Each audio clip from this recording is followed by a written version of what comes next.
Hello everyone, welcome back to my channel. I haven't done a sit-down video in a very long time. My last few videos have all been vlogs because that's kind of just what's worked for me recently because of moving and everything like that, and I didn't really have a place to film, and I think that this setup will work for me and hopefully you guys like this setup as well. But yeah, I'm really excited and I'm very sorry for the lack of videos and all that stuff.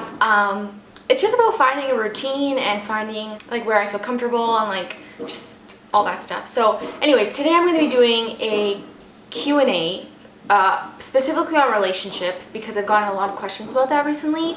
And I also need to preface the fact that there is construction like literally right there. So if you hear banging or like saws, okay, that's probably what it is.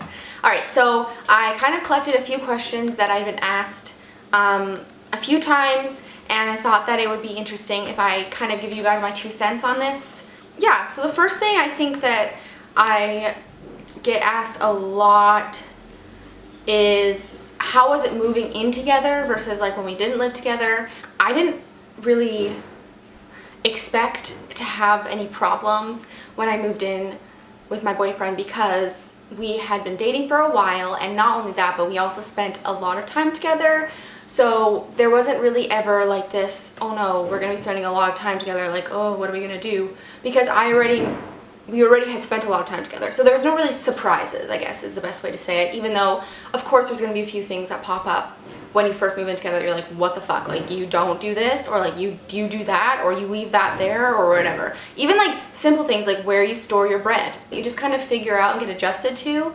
But I think part of why it was so easy in some ways and like quite seamless for us was that when we moved in together, we were moving away from everyone and all our family and all our friends. So it was kind of like, I feel like I especially, and he too as well, but I'm speaking for myself, I feel like I kind of went into like survival mode where I kind of clung to the only person and whatever was familiar, which was him. So I think in that way it kind of worked to our benefit. I don't really think there's been any like serious problems or things I would say like, oh, be aware of, like when you move in together, like this will happen, because every couple is different.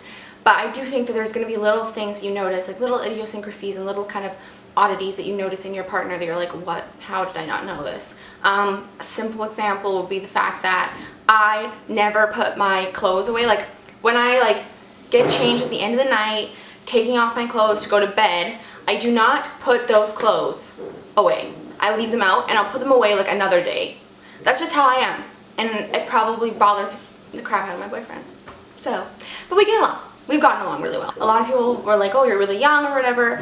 Yeah, that's just what worked for us, and that's just what kind of the circumstances allow for. And I don't regret it at all. I know a lot of people are like, oh, you're so young, like you only have this one time in your life to do this, and this. I don't believe in that. I truly, really believe that if you want to do anything, you can do it at any time in your life. If you really want it, you can make it happen, and sort of that's kind of the mentality I've had. So yeah, that's kind of that, and there hasn't really been any serious struggles. But if I were to give you any advice, like if you're thinking about moving in with your partner but you're not certain or you're kind of hesitant, those hesitations and those little things, like you talk them through with your partner. Really like be vocal about how you're feeling. We didn't really have any serious like issues moving in together because it was out of necessity, but we also like know each other very well. We know each other and we trust each other, and I think trust is a very big thing. If you have any issues with trust and you're thinking about moving in with your partner, think about it a little more. Just, it'll be fine. Okay, the next one is best advice for any relationship. Again, it goes back to trust, I think is really important, and also communication.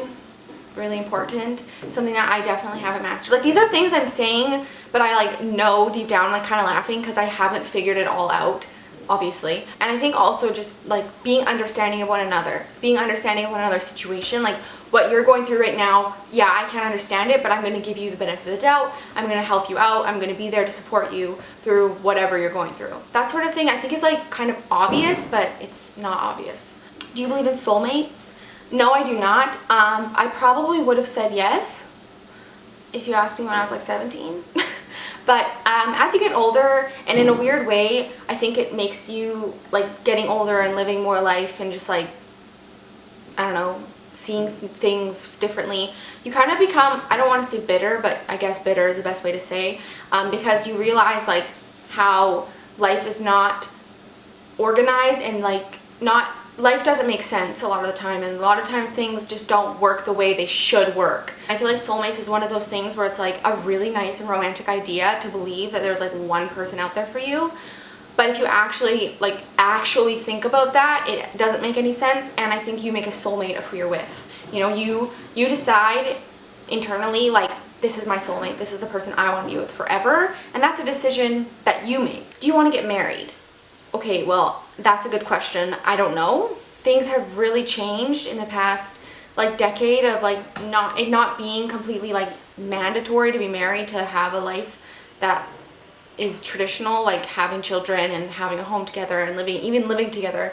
So I don't know. Another thing is privacy, especially in, like, today's very, like, social media driven world, and there's nothing wrong with social media. I love social media, but it's, again, what you choose to put out there. Like, really, I have posted, like, photos of my partner and I together on my social media, but I'm not really big on, like, PDA on my social media. I don't really feel like it's anyone's business, you know, like, it's our anniversary. Like, I think on our second anniversary I posted on my Instagram, and then, like, after that I've never posted on, like, being like, oh, okay, we're in love still, like, you know, because that's just not what I care to share. Honestly, it's just not.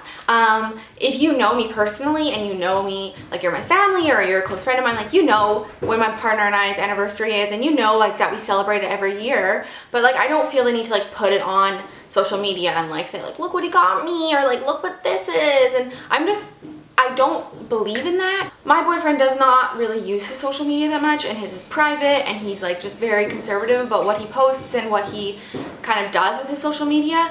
And so for me to post with him is sort of like, it's not comfortable for him, or, like, for him to film with me, like, that's not comfortable for him. This isn't, like, you know what I mean? So I don't know, privacy I think is really important, and you have to respect what your partner wants. Like, if he doesn't want to be on camera, or if he doesn't want to be in your photos, like, respect it. You know what I mean? Like, probably the most you guys would ever see of my partner is on my Snapchat, because it's just, like, us out and about a lot of the time. But if your partner doesn't like it, don't put it on the internet.